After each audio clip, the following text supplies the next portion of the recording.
Mis amados hermanos, muy buenos días, tiempo de estudio bíblico devocional, llegando ya a nuestra recta final en esta semana, una semana muy edificante, una semana con una estructura de aprendizaje y de enseñanza en el poder de la palabra viva, eficaz y penetrante. Amar la palabra, aprender la palabra y vivir la palabra. Su hermano Pastor Roberto Alfaro les saluda y les doy una cordial bienvenida a nuestro tiempo de estudio bíblico devocional. Saludo cordial para todos mis amigos y hermanos que nos acompañan a través de radiogenesis.tv, muchísimas gracias.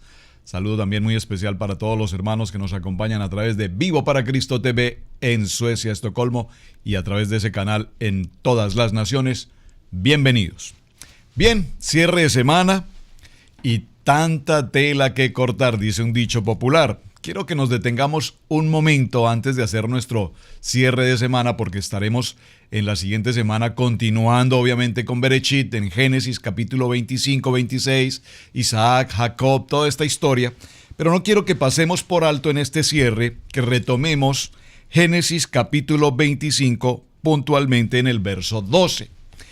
Dice el verso 12, ¿por qué es tan importante y por qué quiero resaltar nuevamente este tema? Ya lo mencioné, pero quiero retomarlo. Porque este tema es extraordinariamente importante en la vida de las naciones, en la historia, en la política, en la economía, en la sociedad, en la religión, en los conceptos bíblicos desde el punto de vista judeocristianos, desde el punto de vista del Islam, desde el punto de vista, repito, de todo el entorno de la humanidad. Este capítulo 25, verso 12 en adelante, marca un mover tan importante que hasta el día de hoy, repito, sobre este texto tenemos que profundizar. Dice el verso 12, Génesis 25, estos son los descendientes de Ismael.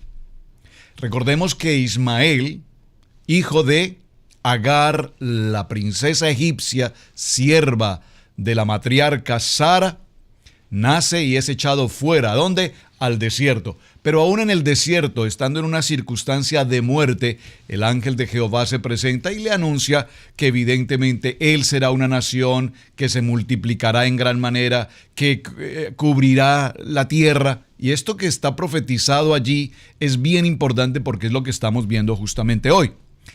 Dice entonces Ismael, hijo de Abraham, muy importante, que dio a luz a Agar, egipcia, sierva de Sara. Verso 13. Estos pues son los nombres de los hijos de Ismael, nombrados en el orden de su nacimiento. El primogénito de Ismael, Nabaiot, que lo veremos más adelante, muy importante, téngalo presente. Y luego Cedar, ya lo veremos un momento en el Salmo 121. Y aparecen aquí en el verso 14 tres nombres muy interesantes: Misma, Duma y Masa. Vamos a ir un momento, por favor, acompáñeme al libro de los Salmos y entremos brevemente al Salmo 121. Al Salmo 120, perdón. En el Salmo 120 lea conmigo este texto. ¿Qué dice esta palabra? Aquí David se encuentra frente a una situación muy interesante, en angustia, dice el texto. Oh Yahweh, clamé estando en angustia, y él me respondió. Libra mi alma, oh Jehová, del labio mentiroso y de la lengua fraudulenta. ¿Qué te dará o qué te aprovechará, oh lengua engañosa? Agudas saetas de valiente con brasas de enebro. Por favor, preste atención, Salmo 120, verso 5. Ay de mí, dice este texto, ay de mí, habla David, que moré en Mesec y habito entre la tierra de Cedar. Subráyelo, por favor. Cedar, hijo de ¿quién? Hijo de Ismael. Hijo de Ismael. Y siendo hijo de Ismael, nos damos cuenta que David dice, aunque él obviamente David, el rey David, vive en su castillo con todas sus comodidades, sus propiedades, y es el rey David como tal. Sin embargo, en esta expresión del Salmo 120 dice, ay de mí, que estoy viviendo en estas tierras de los ismaelitas, de su descendencia, de Cedar, uno de los hijos de Ismael. ¿Y por qué es tan importante ver este texto? Acompáñenme, por favor, un momento en el libro de Abdías, y veamos por qué es tan importante esta historia. El libro de Abdías tiene en su primer capítulo un título en las versiones bíblicas que tenemos nosotros en español. Aquí hay un título y dice: La humillación de Edom. ¿Quién es Edom? Hasta esta semana, el día de ayer, venimos narrando la historia de Abraham, de Isaac, y a través de Isaac, sus hijos, Esaú y Jacob. Hasta allí llegamos ayer, pero lo vamos a dejar allí, repito, porque eso lo profundizamos la siguiente semana. Entramos en orden la siguiente semana. Pero ¿por qué es importante? Por cuando se produce la entrega de la primogenitura del primero, que es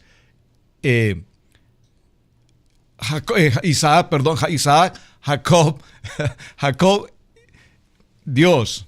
A ver, puedo ordenar mis ideas. Tenemos a Abraham, Isaac, y de Isaac, Jacob y Esaú. Esaú es primero en el salir del vientre de su madre Rebeca. Es decir, en ese orden de ideas, Esaú sería el primogénito. Pero todos conocemos la historia de cómo precisamente Esaú entrega su primogenitura a Jacob a través del plato de lentejas. Y de allí viene la expresión rojo, que significa Edom, plato rojo, Edom, rojo. Y de esta expresión viene toda esa historia que vamos a ver la siguiente semana de los edomitas. Y estos edomitas, que son Esaú, se convierten en el enemigo acérrimo número 1 hasta nuestros días. ¿De quién? De Jacob. ¿Pero quién es Jacob? Jacob es Israel. Su nombre no será más Jacob, sino que su nombre ahora será Israel. Pero entonces, ¿qué nos dice el libro de Abdías? El libro de Abdías nos dice, visión de Abdías: Jehová el Señor ha dicho así en cuanto a Edom. ¿A quién? En cuanto a rojo. ¿En cuanto a quién? En cuanto a Esaú. ¿Qué ha dicho? Hemos oído el pregón de Yahweh y el mensajero ha sido enviado a las naciones. Levantaos y levantémonos contra este pueblo en batalla. He aquí, pequeño te he hecho. Por favor, preste mucha atención y subraye en el libro de Abdías esta expresión pequeño, porque mientras en Ismael, la palabra que Dios entregó a Ismael es que sería una nación grande y se multiplicaría sobremanera, de Edom dice que será un pueblo pequeño. Pequeño te he hecho entre las naciones. Estás abatido en gran manera. La soberbia de tu corazón te ha engañado. Tú que moras en las hendiduras de las peñas, en tu altísima morada, que dices en tu corazón: ¿quién me derribará a tierra? Y entonces vemos en el libro de Abdías, no lo voy a leer todo, lo detallaremos en su momento, pero aquí estamos viendo en esta historia apasionante por qué es tan importante Génesis capítulo 25, verso 12, porque cuando él nos deja la genealogía de Ismael y cada uno de los nombres que allí aparecen, nos daremos cuenta que toda la Biblia nos narra, repito, sobre ellos. Ahora, en este texto que estamos leyendo, en el verso 14, capítulo 25, nos menciona 3 de esos hijos. Bueno, los menciona a los 12, porque recuerden que Ismael tuvo 12 hijos. 12 hijos ismaelitas, 12 hijos de violencia, 12 hijos del desierto, que es de donde viene toda esta comunidad árabe que ha crecido a millares de millares de millares. Ahora bien, nos mencionan en el verso 14 los siguientes: Misma, Duma y Masa. ¿Por qué son importantes estos nombres? Porque Misma significa el que oye, Duma significa el que calla y Masa significa el que aguanta. En el libro de Santiago, en el capítulo 1 y en el verso 19, si usted escucha estas 3 expresiones en el español, según el significado de estos nombres ismaelitas, nos daremos cuenta en Santiago capítulo 1, verso 19, qué nos quiere decir este texto. Porque, mis amados hermanos, para todo hombre sea pronto para oír, Misma, tardo para hablar, Duma, y además tardo para airarse, Masa. Qué interesante, ¿verdad? Es algo que todos los días tenemos que ir aprendiendo. Ahora, En esta historia que estoy mencionando, quiero referirme a un estudio bíblico sobre lo que venimos hablando en la vida de Abraham. Abraham fue un hombre extraordinario, el padre de la fe. Sin embargo, la vida de Abraham no concluye simplemente en su muerte, sino que la vida de Abraham tiene una continuación. La vida de Abraham, por eso cuando nosotros decimos al Dios de Abraham, de Isaac y de Jacob, no los hablamos de manera separada o individual, sino que es una línea continua. Es decir, que cuando viene el tiempo de Abraham en su muerte, inmediatamente hay una consecución o una continuidad mejor en el ministerio, el llamamiento de Abraham hacia su hijo Isaac. Sin embargo, algo muy interesante se sucede aquí y es el punto que quiero resaltar hoy. En el libro, en toda la historia de Abraham hemos visto su llamamiento en Ur de los Caldeos, pero realmente su llamamiento, y quiero que diferenciemos la palabra llamamiento de escogido. Son dos palabras muy similares, parecieran ser sinónimas, pero sin embargo, cada una de ellas hay que diferenciarla. Escogidos, ¿qué dice el libro de Jeremías? Acompáñeme un momento, por favor. En el libro de Jeremías, en el capítulo 1 y en el verso 5, dice la palabra, léalo conmigo, Jeremías capítulo 1, verso 5, dice la palabra, dice, antes de que te formase en el vientre te conocí, y antes que nacieses te santifiqué, y te di por profeta a las naciones. Es decir, desde el vientre de nuestra madre hemos sido escogidos para el ministerio, para servir, porque recuerden que la palabra ministerio significa servir, no para vanagloriarnos del ministerio, sino para servir en el ministerio. Así es que esta expresión servir parece ser que muchos no la tienen muy clara. Servir. Esa palabra está asociada con otra palabra que Yeshua nos enseña y es humildad, porque mientras no nos desprendamos de nuestro ego, de nuestra autosuficiencia y capacidad intelectual y ese orgullo humano, entonces no podremos entrar definitivamente en la línea del ministerio, ni mucho menos en la línea del servir. En el libro de Gálatas, en el capítulo 1 y en el verso 15 también pues nos habla obviamente sobre la importancia de lo que significa el llamamiento. Libro de Gálatas en el capítulo 1 y en el verso 15. Leámoslo todos juntos. Libro de Gálatas capítulo 1, verso 15 dice esta palabra. Pero cuanto agradó a Dios que me apartó desde el vientre de mi madre y me llamó por su gracia. Por favor, me escogió desde el vientre de mi madre y me apartó y me llamó por su gracia. Por favor, dígalo conmigo, es por la gracia del Padre. No es por mi atributo, no es por mi capacidad, no es por mi cara bonita, no es por mi posición económica, no es por mis títulos prestigiosos en la sociedad, mi reconocimiento de hombres, es por la gracia del Padre que somos llamados. Ahora, vemos nosotros en esta historia que Abraham estaba en Caldea adorando ídolos porque era la tradición de su familia y era la cultura que lo rodeaba allí en Ur.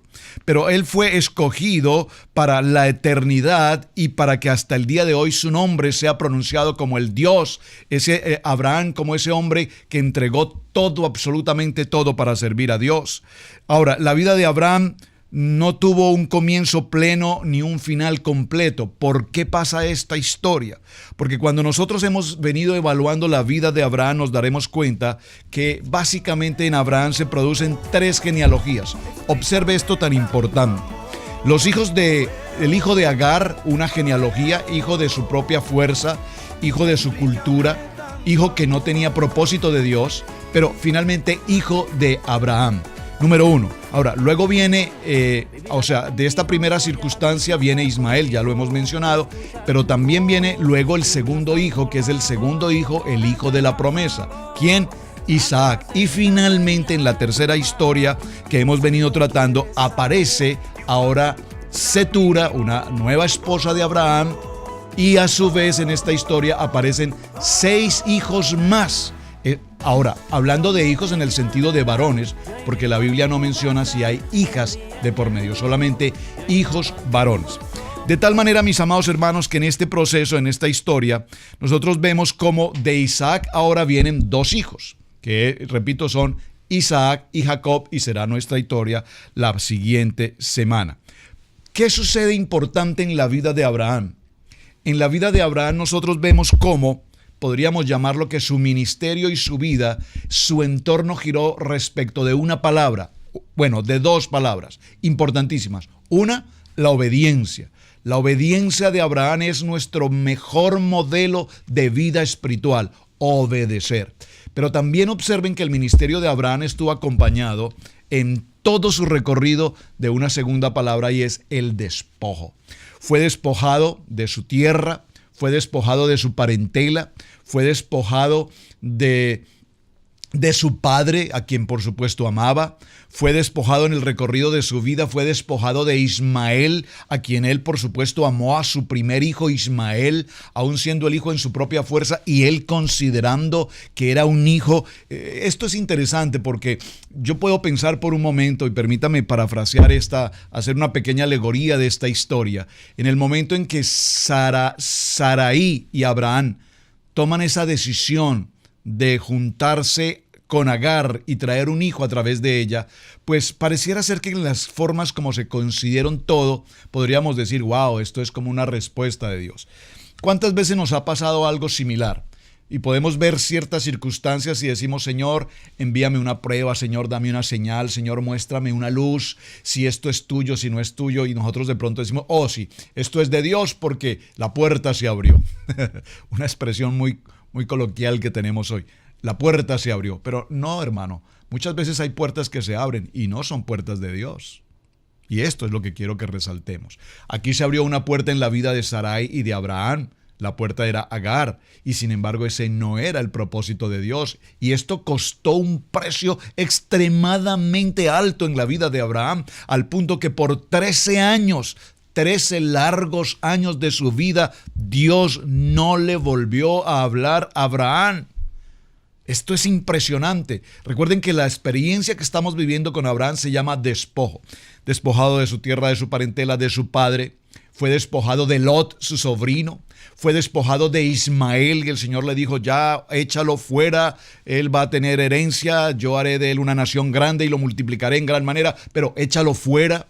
Luego viene el hijo de la promesa, ahora aparece en la historia el hijo de la promesa, Isaac, y en Isaac heredará todo cuanto tenía Abraham, aunque había sido despojado de tantas cosas. Abraham, dice la palabra, que era un hombre grandemente enriquecido en sus tierras, en sus rebaños. Y aquí hay algo muy interesante. La última parte en la que vemos cómo Dios trata con el despojo es cómo precisamente Dios le pide, Lech lecha, ve con tu hijo, a quien amas, al único.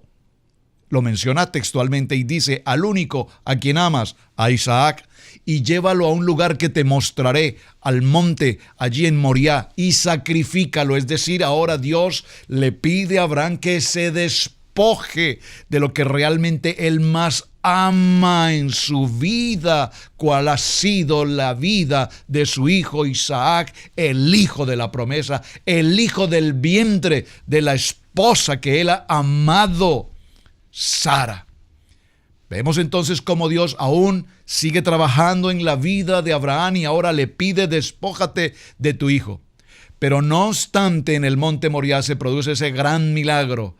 El Dios Jireh, el Dios proveedor, y aparece el carnero para sustituir a Isaac y poder hacer el holocausto, celebrar el tiempo del altar allí en Moriah. ¿Qué sucede en ese transcurrir de días? Ahora Dios despoja a Abraham de la vida de su esposa amada Sara. ¿Por qué menciono todo esto, hermanos? Porque estoy hablando de la importancia del ser escogido y la importancia del llamamiento. ¿De qué nos debe despojar Dios a lo largo de nuestra vida? Dios debe despojarnos de nuestro orgullo, de nuestra vanidad, de nuestra manera de pensar, esa manera vieja de pensar, para que seamos el nuevo hombre. Ya no vivo yo, mas ahora el Todopoderoso vive en mí. Y ese significado tiene como importancia en nuestras vidas que nuestros pensamientos, nuestras iniquidades, nuestras transgresiones, nuestra cultura, nuestra historia generacional debe desaparecer, y tanto ustedes como nosotros estamos en este mismo momento pasando por ese proceso histórico de nuestra vida para ser plenamente transformados, plenamente cambiados al nuevo hombre que camina en fe, al nuevo hombre que depende del emuná. El emuná es esa fe sobrenatural. ¿Sabía usted que la primera vez que menciona la palabra emuná aparece precisamente en el tiempo en el que el pueblo de Israel estaba frente a esa batalla, y en el momento en el que Moisés levantaba sus brazos, el ejército del pueblo de Israel vencía en la batalla? Es la primera vez que se menciona la palabra fe, pero desde el punto de vista de la fe sobrenatural, de la fe de lo imposible, no la fe de lo que yo creo que puede pasar, esa fe intelectual, esa fe natural, esa fe humana, no.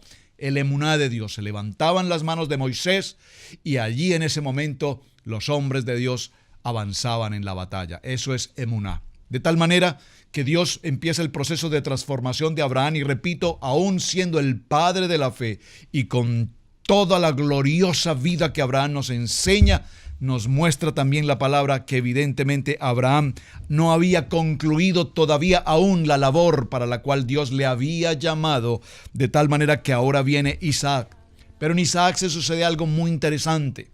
En Isaac, si usted lo observa, dice la palabra que Isaac recibió todo de Abraham. Aquí no vemos en la historia de Isaac, no vemos en qué momento se produce el llamamiento. Desde el vientre de su madre Dios lo escogió, sin duda. Dios vino al encinar de Mamre y prometió a Sara que en el tiempo de la vida daría un hijo y que su nombre sería Isaac. Allí está incorporado no solamente el ser escogido, sino obviamente el ser llamado. Pero nosotros nos damos cuenta que mientras Abraham pasó todo este proceso de Ur, de Aram, de Canaán, Egipto y todas estas pruebas, pues ahora aparece Isaac, e Isaac, podríamos decirlo de esta manera, lo recibe todo con tranquilidad. Dice la palabra que mientras Abraham bendijo y dio dones tanto a Ismael como a los hijos de Cetura, los 6 hijos de Cetura, y los sacó fuera lo más distante posibles, de tal manera que dejaran a Isaac solo. Entonces dice la palabra que Abraham entregó todo, por favor subráyelo, entregó todo a su hijo Isaac. Es decir, podríamos decir que Isaac recibe ahora el ministerio por herencia. Y cuando veamos la siguiente semana más en detalle la vida y la historia, la continuación de la vida de Abraham a través de Isaac, nos daremos cuenta cómo la escena se repite. Se repite la escena en la que Isaac ahora dice que Rebeca es su hermana. Se repite la escena en la esterilidad de Rebeca hasta el punto en el que Isaac ora para que el vientre de Rebeca sea fértil. Y de allí vienen ahora este punto crucial en el que quisiera pues ya cerrar esta mañana de estudio bíblico devocional. La historia de esos hijos, Jacob, que posteriormente sería Israel, y de este hijo llamado Ismael, que hasta el día de hoy, repito mis amados, está presente en nuestra historia y que me quise detener un momento porque es necesario que tengamos claridad. Observen esto, tanto en el nombre de Ismael como en el nombre de Israel está incorporada la terminación el. La terminación el para los dos significa Dios. Ismael, el Dios que escucha. Israel, a quien visitó Dios. Pero tanto Ismael como Israel en su terminación, él, repito, en esa terminación para los dos, nos daremos cuenta, mis amados hermanos, que para los dos Dios está presente en ellos. Esaú viene de esta generación y Esaú posteriormente se convirtió en ese hombre cazador en ese hombre rudo, en ese hombre Edom, que se convertirá, repito, en el peor enemigo en la vida de Israel hasta nuestros días. De allí, el pueblo árabe viene entonces a formar su propia religión, y de allí hablaremos muy claramente sobre lo que significa el Islam, dónde surge la Meca, dónde surge el Corán, cuáles son los objetivos de esta religión, la segunda religión más grande en el mundo y de mayor crecimiento. ¿De dónde? De Ismael y de Edom. Miren qué interesante lo que hemos aprendido esta semana. Por eso quise retomar brevemente un poco la historia para cerrar esta semana con esta gran conclusión, porque si tenemos claridad en los textos que estamos viendo hasta el capítulo 25, ahora empezaremos a entender con mejor claridad, por supuesto, a la luz de la palabra, la importancia de Isaac y de Jacob hasta nuestros días. Mis amados hermanos, tiempo de estudio bíblico devocional. Muchísimas gracias por acompañarnos esta semana, muchísimas gracias por quienes han desarrollado las tareas, quienes nos envían sus mensajes, sus saludos. Para todos, bendiciones, doble porción de bendición sobre ustedes, mis amados hermanos. Y Shabbat Shalom, un muy buen día. Hasta la siguiente semana, aquí estaremos con un nuevo tema en la continuidad de Bereshit en Estudio Bíblico Devocional. Su hermano, Pastor Roberto Alfaro, les saluda. Muy buen día, bendiciones.